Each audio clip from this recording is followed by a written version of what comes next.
নমস্কার বন্ধুরা, আজকে আমি বানাচ্ছি পটল পাতুরি। এবারে চলো দেখে নেওয়া যাক কি কি লাগছে। প্রথমেই লাগছে আমাদের পটল, তারপর লাগছে সাদা সর্ষে, কালো সর্ষে, হলুদ, লঙ্কার গুঁড়ো, নুন, চিনি, কালো জিরে, কাঁচা পাকা লঙ্কা, নারকেল কোড়া। এবারে প্রথমেই আমরা পটলটাকে মাঝখান থেকে কেটে নিয়েছি। কেটে নিয়ে এর মধ্যে আমরা এবারে নুন, হলুদ আর সামান্য একটু চিনি দিয়ে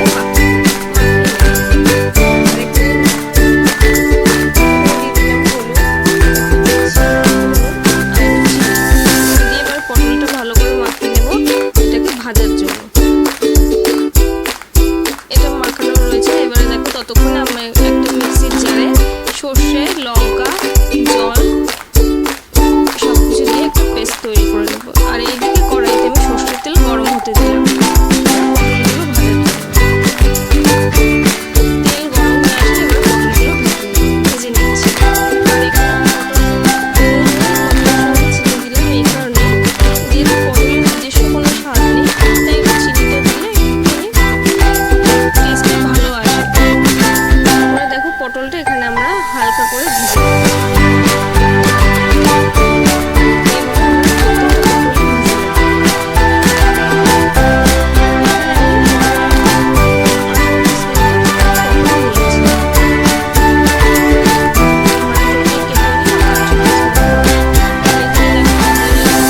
পেস্টটাও তৈরি হয়ে গেছে। সর্ষের যে বাটাটা, এটা আমি ছাঁকনিতে ছেঁকে নিলাম। আর ওই তেলের মধ্যে আমি আরেকটু তেল দিয়ে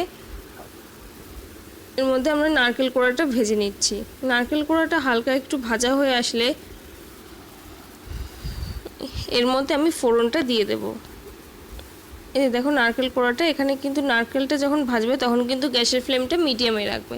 এখানে শুকনো লঙ্কা আর কালো জিরে ফোড়ন দিয়ে দিলাম, একবারে ফোড়ন দিয়ে দিচ্ছি।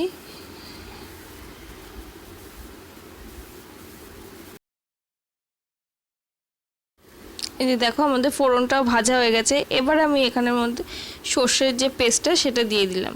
দিয়ে এর মধ্যে আমি স্বাদ মতো নুন, হলুদ গুঁড়ো, লঙ্কার গুঁড়ো, কাশ্মীরি লঙ্কার গুঁড়ো এখানে আমি অ্যাড করেছি, দিয়ে ভালো করে মিশিয়ে নিলাম। মিশিয়ে নিয়ে এবারে আমরা ভেজে রাখা পটলটা সেটা আমরা দিয়ে দিচ্ছি, দিয়ে একটু হালকাতে নাড়িয়ে নিচ্ছি। দিয়ে এবারে আমি এটা ঢেকে রাখলাম। আর গ্যাসের ফ্লেমটা মিডিয়ামে রেখে রাখতে হবে। এবারে ঢাকাটা খুলে দেখছি যে কতটা হয়েছে। পটলটাও আমাদের নরম হয়ে গেছে আর ঝোলটাও প্রায় হয়েই এসেছে। আর এই রান্নাটা তোমরা কিন্তু নিরামিষ দিনে কিন্তু তোমরা করতেই পারো, নিরামিষ দিন হোক আমিষ হোক করতেই পারো, যে কোনো দিনে, কিন্তু নিরামিষ দিনে হিসাবে খুবই ভালো লাগবে। আর এখন যেহেতু বাজারে নতুন পটল উঠেছে, সুতরাং পটলের নানা রকম রেসিপি কিন্তু নতুনত্ব ভালোই লাগে। ঘুরে ফিরে ওই পটলের আলু পটলের তরকারির থেকে এরকম ঘুরিয়ে ফিরিয়ে রেসিপিগুলো ভালোই লাগে। দেখো আমি এই কথা বলতে বলতে আমাদের এই রান্নাও হয়ে এসেছে। এবারে আমি নামানোর আগ দিয়ে সর্ষের তেল দিয়ে দিলাম। গ্যাসের ফ্লেমটা কিন্তু বন্ধ করে দিয়েছি। সর্ষের তেলটা দিয়ে এখানে আমি একটু ঢেকে রাখবো।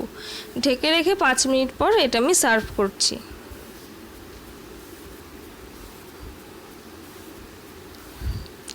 এই রেসিপিটা একবার তোমরা অবশ্যই ট্রাই করো।